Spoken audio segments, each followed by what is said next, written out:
నమస్తే, welcome to Telugu రాజ్యం. నేను సిరి. రాజధాని రైతులకి కేంద్ర మంత్రి పెమ్మసాని చంద్రశేఖర్ అయితే ఒక స్పష్టత ఇచ్చారు ల్యాండ్ పూలింగ్ లో.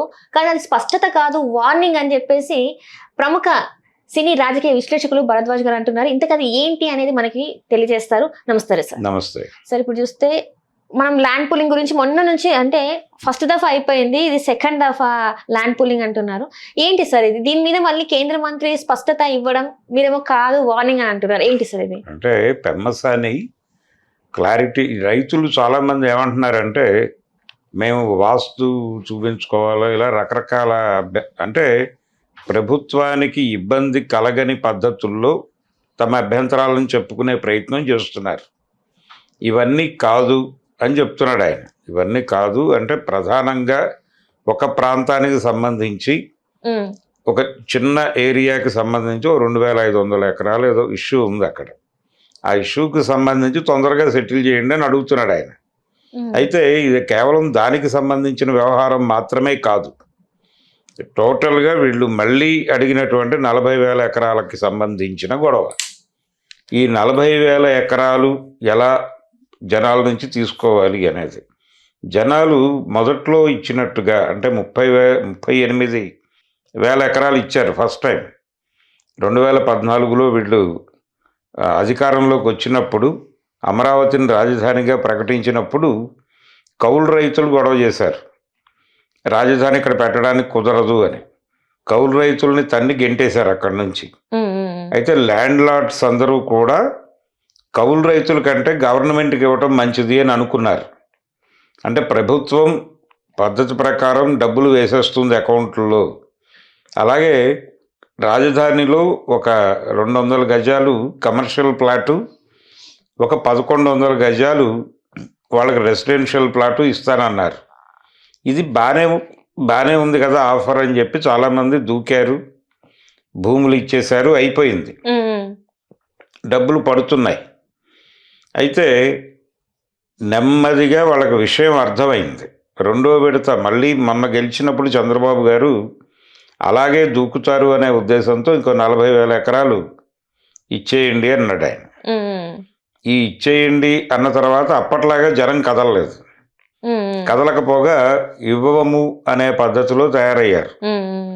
ఈ ఇవ్వము అనేది కొన్ని బ్లాకుల్లో ఏం చేస్తున్నారంటే, అయ్యా మేము వాస్తు సమస్యలు ఉన్నాయి, ఇక్కడ వరకు ఇచ్చేస్తే మిగిలింది వాస్తు ప్రకారం దెబ్బతింటుంది, అందుకని మేము ఇది ఇవ్వము, ఇలా చెప్తున్నారు వాళ్ళు. అంటే మేము వాంటెడ్గా ఇవ్వమని చెప్తే మళ్ళీ ప్రభుత్వం నెగిటివ్గా తీసుకుని దాడి చేస్తుందేమో అని భయపడుతున్నారు.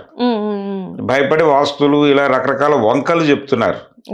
ఈ వంకలు కాదు, మీరు ఇస్తారా ఇవ్వరా, ఇవ్వకపోతే మేమే తీసేసుకుంటాం అని చెప్తున్నాడు ఆయన. వన్స్ ఒకసారి అనౌన్స్మెంట్ వచ్చేసిన తర్వాత బలవంతంగా బయటకు గెంటేసి అయినా సరే భూములు తీసేసుకుంటాం అన్న టోన్లో మాట్లాడుతున్నారు వాళ్ళు. ఇది ప్రమాదకరం. అందుకని ఇప్పుడు రాజధాని ప్రాంతంలో గతంలో భూములు ఇచ్చిన వాళ్ళు సరే, ఇప్పుడు కొత్తగా భూములు ఇవ్వాల్సిన వాళ్ళందరూ కూడా భయపడుతున్నారు. భూములు ఇవ్వటానికి ఒక రకంగా నిస్సహాయ పరిస్థితుల్లో ఉన్నారు వాళ్ళు. ఈ నిస్సహాయతని వ్యక్తం చేయలేక ప్రభుత్వంతో గొడవ అవుతుందో ఏమో అని అర్థం కాక వాళ్ళు వంకలు వెతుక్కుంటూ మాట్లాడుతున్నారు. ఇప్పుడు వంకలు కాదు, నేరుగా మీ మీద దాడి చేసైనా భూములు లాక్కుంటామని చెప్తున్నాడు ఆయన.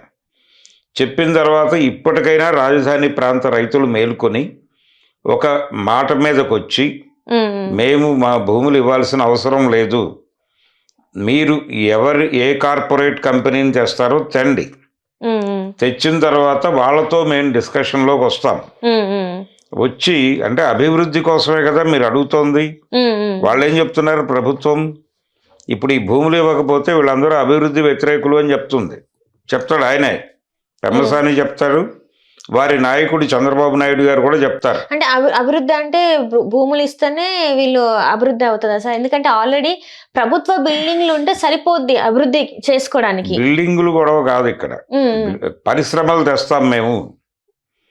బయట నుంచి రకరకాల కార్పొరేట్ శక్తుల్ని పిలుచుకుని వస్తాం, పెట్టుబడులు విదేశాల నుంచి పెట్టుబడుల సమీకరణ చేస్తాం.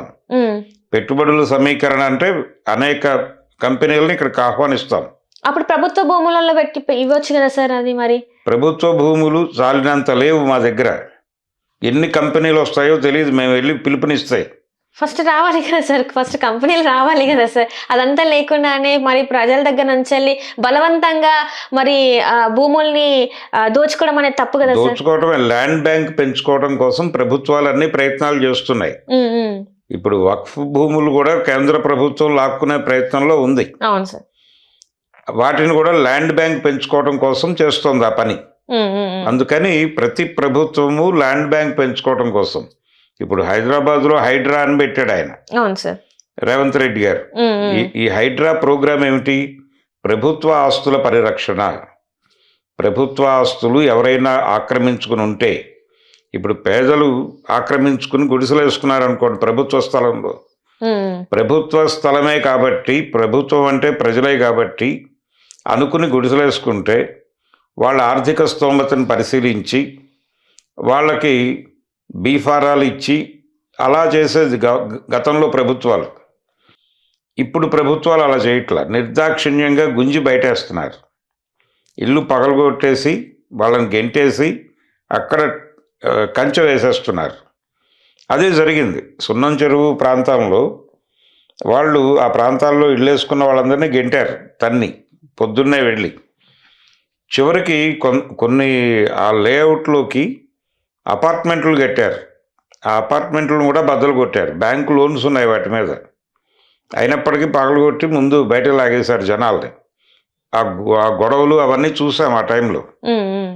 ఇప్పుడు ఈ ప్రభుత్వ భూములు లాక్కోవటం అనేది ఒక పద్ధతి, అంటే ప్రభుత్వ భూముల్ని పరిరక్షించుకోవటం అనేది ఒక పద్ధతి, ప్రభుత్వ భూముల్ని పెంచుకుంటూ వెళ్ళటం అనేది ఇంకో పద్ధతి. ఇప్పుడు అమరావతి రైతుల దగ్గర ఉన్నటువంటి ఇష్యూ ఏంటంటే, ప్రభుత్వం ల్యాండ్ బ్యాంక్ పెంచుకోవాలనుకుంటోంది. అనుకుని మీరు భూములు ఇచ్చేయండి ముందు మాకు, ఇచ్చేసిన తర్వాత సాలిడ్గా ఎంత ఉంది అనుకుంటే మేము వెళ్ళి పారిశ్రామికవేత్తలతో మాట్లాడతాం. మాట్లాడి బాబు మీరు వచ్చి మా ప్రాంతంలో పరిశ్రమ పెట్టండి అంటాం. వాళ్ళు వచ్చి పరిశ్రమ పెడతారు, వాళ్ళకి భూమి ఇస్తాం. ఏ భూమి ఇస్తారు? వాళ్ళ దగ్గర లాక్కున్న భూమి ఇస్తారు, బాగానే ఉంది. కానీ వాళ్ళు వచ్చి ఫ్యాక్టరీ పెడతారు. దానివల్ల వీళ్ళకి వచ్చే ప్రయోజనం ఏంటి? ఈ జనాలకి అభివృద్ధి ఎవరికి? ఫ్యాక్టరీ పెట్టిన వాళ్ళకే అభివృద్ధి. ఇక్కడ ఫ్యాక్టరీ పెట్టించారని చంద్రబాబు గారు చెప్పుకుంటారు. ఈ చంద్రబాబు గారికి, పెమ్మసాని గారికి, వీళ్ళందరికీ కూడా ముడుపులు వెళ్తాయి ఏదో పద్ధతిలో. అంటే వీళ్ళకి చెందినటువంటి కంపెనీల్లో హెరిటేజ్లో షేర్లు కొంటారు వాళ్ళు, లేకపోతే వాళ్ళకి సంబంధించిన కంపెనీల్లో వీళ్ళకి వాటాలు ఇస్తారు. వీళ్ళకి నేరుగా ఇవ్వకపోయినా వీళ్ళ తాలూకా వాళ్ళకి ఎవరికో వాటాలు ఇస్తారు. అలా మీకిది మాకది అనే పద్ధతిలో వీళ్ళకి డబ్బులు ఏదో పద్ధతిలో ముడతాయి. కానీ ఈ భూమి ఇచ్చినటువంటి రైతుల పిల్లలకి అక్కడ ఉద్యోగాలు దొరుకుతాయా దానిలో అనేది ప్రశ్న. అంటే వీళ్ళని ఇక్కడ ఒక ఫ్యాక్టరీ పెట్టేటప్పుడు ఈ ఫ్యాక్టరీలో పని చేయటానికి తగిన చదువు, అంటే అది ఫార్మా కంపెనీ అయితే ఫార్మా స్టూడెంట్స్ ఎంతమంది ఉన్నారు ఇక్కడ అని చూసి, ఎంతమంది ఒకవేళ ఉంటే వాళ్ళని దగ్గరికి తీసుకుని ఇంకొంతమందిని, ఇప్పుడు ఇంటర్మీడియట్ కంప్లీట్ చేసిన వాళ్ళందరినీ ఒక సెట్గా ఏర్పాటు చేసి ఈ ఫ్యాక్టరీలో ఉద్యోగాలకు సంబంధించి వాళ్ళకి తర్ఫీదు ఇచ్చి ఒక 3 years 4 years ఏ ఖర్చుతో, ప్రభుత్వ ఖర్చుతో వీళ్ళని ట్రైన్ చేసి వీళ్ళకి మాత్రమే ఉద్యోగాలు ఇవ్వాలి,